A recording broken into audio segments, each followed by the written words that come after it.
जज साहब अपनी ही माँ को वृद्धाश्रम छोड़ आए। आश्रम में माँ का ध्यान रख सकें इसलिए वहाँ के चौकीदार से दोस्ती कर ली थी और उसे कुछ पैसे भी दे दिए थे। चौकीदार के पूछने पर जज साहब ने चौकीदार को अपने दिल की बात आंखों में आंसुओं के साथ बता दी कि घर में पत्नी है जो माँ के साथ बदतमीजी से पेश आती है और पत्नी के कहने पर दोनों बच्चों ने माँ से बात करना ही बंद कर दी।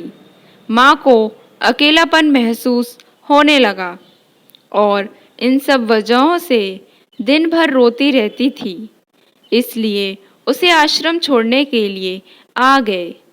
तो चौकीदार ने कहा, जज साहब, आपके सामने सारे सबूत थे कि कौन सही है और कौन गलत, लेकिन फिर भी आप अपनी ही माँ के साथ न्याय नहीं कर पाए तो औरों के साथ क्या न्याय करते होंगे आप।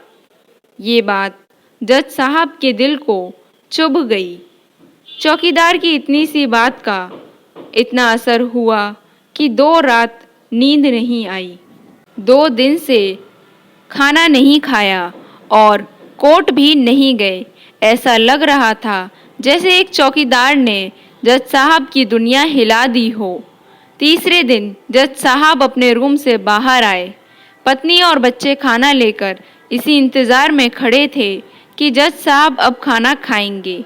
अभी जज साहब ने एक कागज़ पत्नी को और 2 अलग अलग कागज़ अपने बच्चों के हाथ में थमा दिए।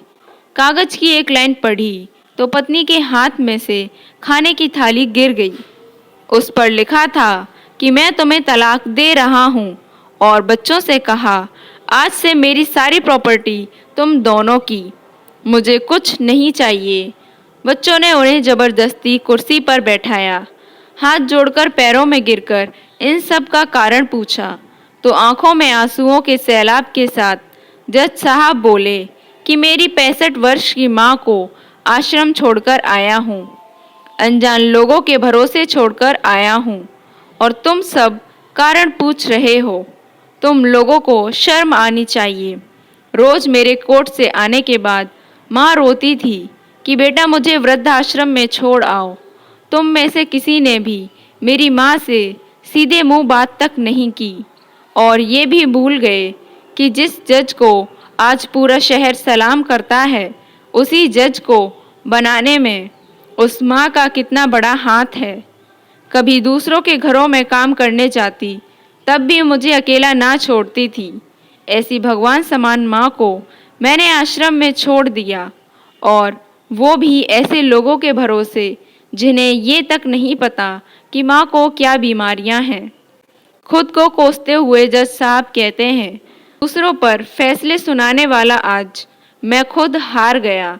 मैं जज नहीं बल्कि गुनहगार हूँ और मैंने जो गुनाह किया है वो शायद कानून तो माफ़ कर देगा, लेकिन ईश्वर के कोर्ट में वो कभी माफ़ नहीं होगा। ये कहते हुए जज साहब बोले कि अब मैं अपने पापों का प्रायश्चित करने जा रहा हूँ। मैंने अपना सब कुछ आप लोगों को सौंप दिया है और अब अपनी माँ के साथ आश्रम में रहूँगा और उनकी सेवा करूँगा।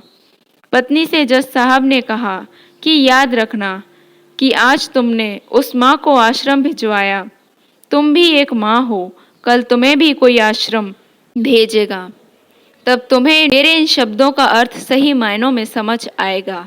ये बोलकर जज साहब आश्रम के लिए चल दिए।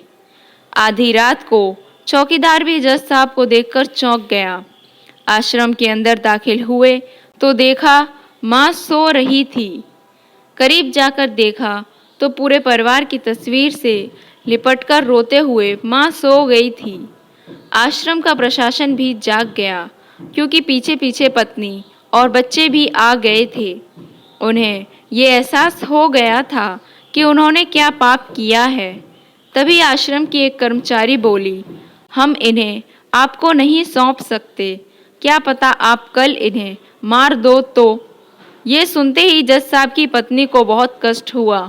वो बोल उठी कि मैडम जी, हम जानते हैं कि हमारे हाथों बहुत बड़ा पाप हुआ है, लेकिन अब आप हम पर भरोसा रखिए। हम इन्हें मारेंगे नहीं, बल्कि इन्हें नया जीवन देने आए हैं। आश्रम के सभी बुजुर्गों की आंखों में आंसू थे। सबके सब रो पड़े। खुशी के आंसुओं के साथ माँ को घर ले आए। लेकिन वहीं आश्रम में अनेक आंखें ऐसी थीं जो किसी न किसी का इंतजार कर रही थीं। माँ, तेरा कर्ज मुझसे अदा क्या होगा? तू अगर नाराज है तो खुश मुझसे क्या खुदा होगा?